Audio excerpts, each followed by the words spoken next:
Hey guys, welcome back to PhotoCut. In today's video, we are going to see how to change background color using PhotoCut.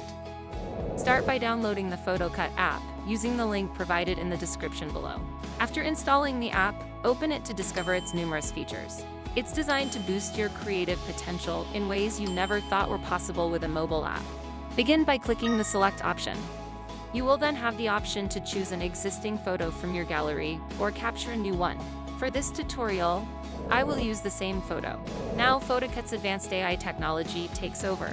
It operates swiftly and efficiently, eliminating the need for any manual intervention on your part. And just like that, your image is cut out, leaving it ready for any creative endeavor you have in mind. However, PhotoCut's offerings don't stop there. When exporting your edited photo, you can choose between PNG and JPG formats. Moreover, PhotoCut ensures that you don't have to compromise on quality. It allows you to select your preferred resolution to guarantee that your photo remains sharp and vibrant in any setting. That's all for today, and I'll see you in the next video.